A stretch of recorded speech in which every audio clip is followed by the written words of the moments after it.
जानेंगे माइक्रोस्कोप के बारे में। माइक्रोस्कोप किसे कहते हैं? आप लोगों ने बुक में पढ़ा ही होगा कि माइक्रोस्कोप किसे कहते हैं। माइक्रोस्कोप एक ऐसा यंत्र है जो आप लोग ये देख रहे हैं, ये ऐसा यंत्र है जिसमें सूक्ष्म जीवों को देखा जाता है, ऐसे छोटी छोटी चीजों को देखा जाता है जिसे आप लोग अपने नंगी आंखों से नहीं देख सकते, है ना। और इसे हिंदी में बोला जाता है संयुक्त सूक्ष्मदर्शी, है ना। संयुक्त सूक्ष्मदर्शी यानी कि इसमें कई लेंस लगे होते हैं, इसलिए संयुक्त बोलते हैं। एक सरल सूक्ष्मदर्शी होता है जिसमें एक लेंस लगा होता है ना, और ये संयुक्त है। देखिए ये हुआ, एक यहाँ पे लगा हुआ है लेंस, एक यहाँ पे हुआ है, इस तरह एडजस्ट किया गया होता है। एक यहाँ पे लगा हुआ है, इधर से फोकस ये इसको फोकस देने वाला है। इस तरह से एडजस्ट किया हुआ रहता है कि इसमें आपको सूक्ष्म चीजें जो आप अपनी आंखों से स्पष्ट रूप से देख नहीं सकते हैं, उस चीज को आप देख सकते हैं। यानी किसी चीज को देखिए, इस पर लिखा हुआ 10 गुणे, यानी 10 गुना, किसी चीज को 10 गुना बड़ा करके दिखाएगा। इसलिए इस पर लिखा हुआ है 15 गुना, है ना, 15 लिखा हुआ है ना। तो ये किसी चीज को जितना छोटा देखोगे उसका 15 गुना बड़ा कर देगा, तो आपको दिखाई देगा, ठीक है। और इसको हम लोग कहाँ लगाएंगे? ये देखिए, ये जगह दिया हुआ है इसमें, है ना। इसमें अगर आपको 10 गुना बड़ा करना है तो ऐसे लगाएंगे। इसे कहते हैं परमानेंट स्लाइड। क्या बोलेंगे इसे? इसे बोलते हैं परमानेंट स्लाइड। इसलिए बोलेंगे परमानेंट। देखिए दो प्रकार के स्लाइड्स होते हैं, एक टेम्पोररी और एक परमानेंट। टेम्पोररी स्लाइड हम लोग अपने खुद बनाते हैं, उसी समय देखेंगे और इसके बाद वो खराब हो जाता है ना। और ये परमानेंट स्लाइड बना करके मार्केट में बिकता है, जिसे हम लोग ले लेते हैं। हम लोग खुद भी इसे बना सकते हैं, लेकिन इसे अच्छा से हर मशीन होता है इसके बनाने के लिए। तो आगे आप लोग पढ़िएगा 11th में भी किस प्रकार इसे परमानेंट स्लाइड का निर्माण किया जाता है। अभी आप लोग के सिलेबस में नहीं है ना। ये बना करके परमानेंट इसे पैक कर दिया जाता है ताकि इसमें एयर पास ना करे और ये खराब ना हो, और जब मन तब इसे आप देख सकते हैं, है ना।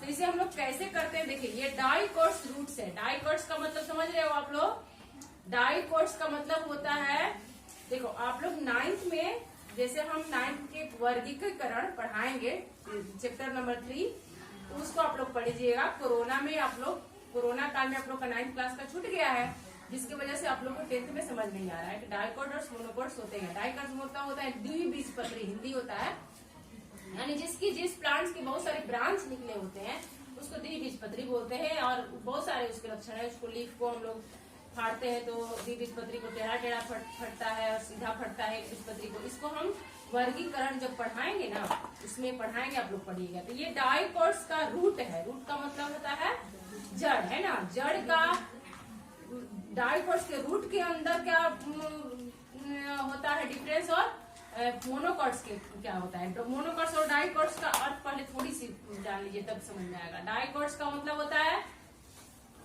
एक सीधे रूप में, जैसे केला है सीधे रूप में जा रहा है, बरगद है, ये बरगद का है, ये नारियल ताड़ है ना।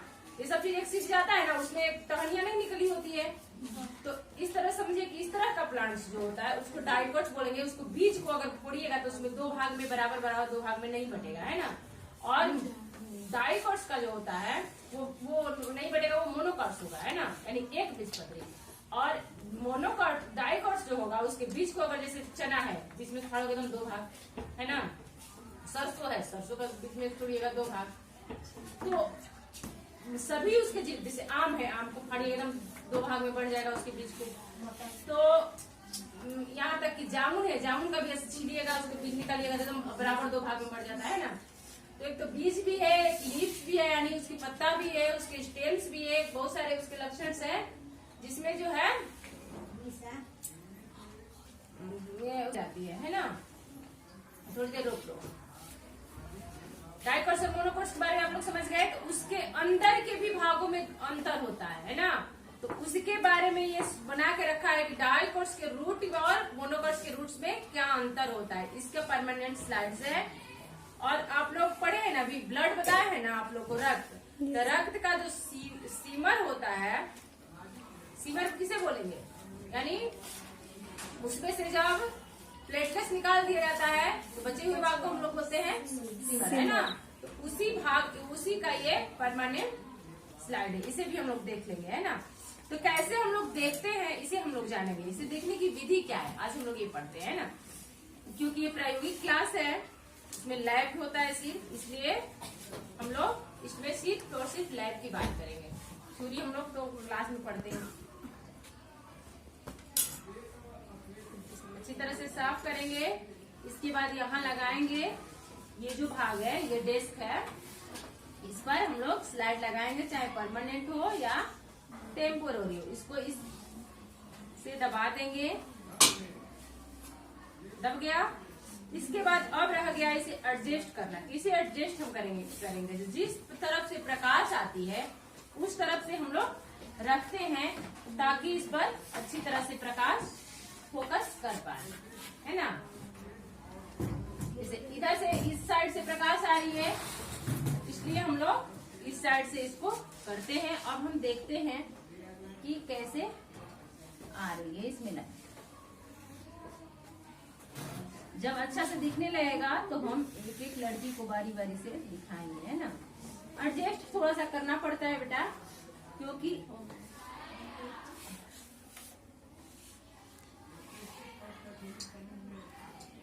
पहले इसमें लाइट देंगे, है ना। ऐसी जगह ऐसे एडजस्ट करेंगे कि यहाँ से ये प्रकाश के परावर्तन आप लोग पढ़े कि जिसमें प्रकाश इस पर पड़े और टकराए ऊपर की तरफ, है ना। जब इस पर पड़ेगा तब हम लोग देखेंगे। अब पढ़ने लगा तब इसको ऊपर नीचे हम लोग करेंगे। देखिए एडजस्ट करने का हम तरीका बता रहे हैं। इसको हम लोग ऊपर नीचे ऐसे करेंगे तो नीचे ऊपर जा रहा है, नीचे ऊपर, तो नीचे फिर ऊपर करके देखेंगे कहाँ से हमको ये दिखाई दे रहा है।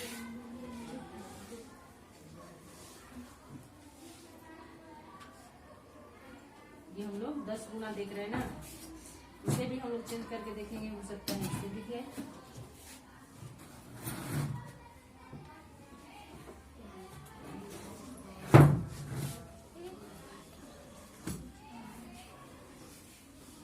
अभी हम लोग देख रहे हैं डाइकोट्स का रूट, है ना। डाइकोट्स का रूट देख रहे हैं।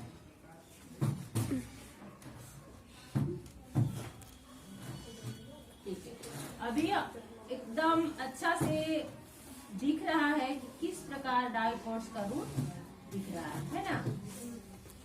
तो एक लड़की आकर के कोई देखेगी और इनकी देखो, इधर से आओगी, तुम हट जाओ बेटा वहां से।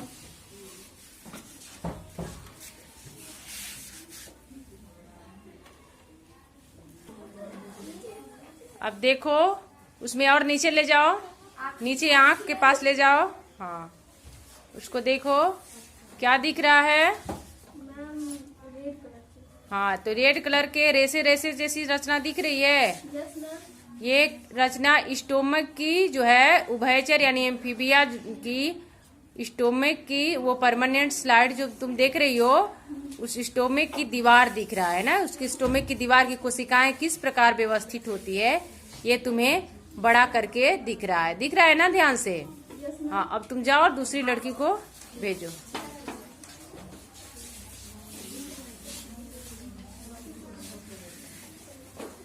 एकदम नजदीक ले जाओ, दूर से नहीं दिखेगा, उसमें आंख सटा के देखो।